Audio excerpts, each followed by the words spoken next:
नमस्कार दोस्तों आपने पिछले कई समय पे देखा होगा कि कैसे जो एफआईआईज हैं यानी कि जो फॉरेन इंस्टीट्यूशन इन्वेस्टर हैं वह लगातार इंडियन मार्केट को छोड़कर बाहर जा रहे हैं। और अगर आप इस रिपोर्ट को ध्यान से देखेंगे तो आप पाएंगे एफआईआईज अब तो जा रहे हैं लेकिन अब वापस भी नहीं आ रहे हैं। और जो पहले का जो समय होता था उसमें जब एफआईआईज बाहर जाते थे तो वापस भी आते थे, लेकिन अब ऐसा हो रहा है कि एफआईआईज वापस ही नहीं आ रहे हैं। और दोस्तों इसी को लेकर बहुत सारे लोगों का ये डाउट था कि आखिर एफआईआईज वापस क्यों नहीं आ रहे हैं और ऐसा क्या रीजन है जिसके कारण एफआईआईज जो हैं वो इंडियन मार्केट को छोड़ रहे हैं। तो दोस्तों इसके कई रीजन हैं, लेकिन सबसे पहले हम बात करते हैं डॉलर और रुपये के रिश्ते की। तो दोस्तों आपने पिछले कई महीनों से देखा होगा कि लगातार जो रुपये की वैल्यू है वह डॉलर के अगेंस्ट गिरती चली जा रही है, जिसके कारण हो ये रहा है कि जो एफआईआईज की जो कैपिटल है वह रखे रखे अपने आप ही कम होती जा रही है और बाकी जो रही खासी कसर है वह इंडियन गवर्नमेंट पूरा कर दे रही है। अब कुछ लोग पूछेंगे कि इंडियन गवर्नमेंट कैसे पूरा कर रही है, तो दोस्तों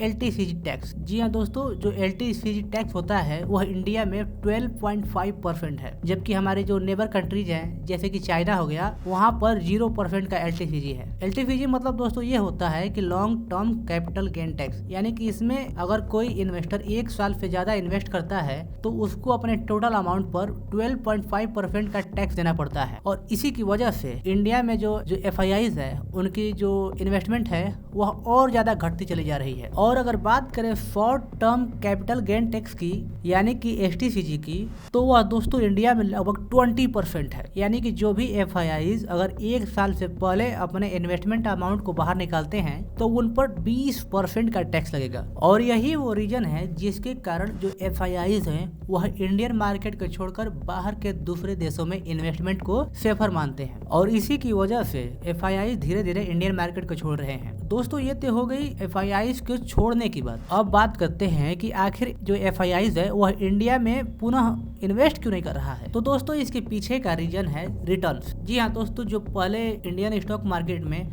जो एफआईआईज थे उनको बहुत ज्यादा रिटर्न मिला करता था। अब आज के समय में लगभग इंडिया की ग्रोथ एक स्लो एंड स्टडी हो गया है। वहीं अगर बात करें चाइना की जो कि हमारा नेबर है, वहाँ पर बहुत ज्यादा ग्रोथ देखा जा रहा है। आपने देखा होगा कि हाल ही में जो इलेक्ट्रिक गाड़ियाँ हैं या फिर अगर बात करें सेमीकंडक्टर्स की या फिर चिप्स रोबोट्स की, तो इन सभी में जो चाइना है वह बहुत ज़्यादा तेज़ी से कार्य कर रहा है। और इसी के कारण एफआईआईज को ऐसा लगता है कि आने वाले समय में चाइना इंडिया से ज़्यादा रिटर्न दे सकता है। और यही रीजन है कि जो एफआईआईज है इंडियन मार्केट को अभी के लिए अवॉइड कर रहे हैं। अब इसमें जो इंडियन गवर्नमेंट है कम से कम इतना तो कर सकती है कि जो एफआईआईज पर एलटीसीजी टैक्स लगता है, जो long time capital gain tax लगता है, उसको हटा दिया जाए ताकि जो एफआईआईज है उनको थोड़ा बहुत सुकून मिल सके और वह वापस इंडिया में इन्वेस्टमेंट की अपॉर्चुनिटी को देखें। अब देखते हैं आगे आने वाले समय में क्या होता है, क्या इससे रिलेटेड कुछ बजट में अनाउंसमेंट होता है या फिर नहीं होता है। जो भी होगा हम आपके साथ शेयर जरूर करेंगे। मिलते हैं किसी और वीडियो में।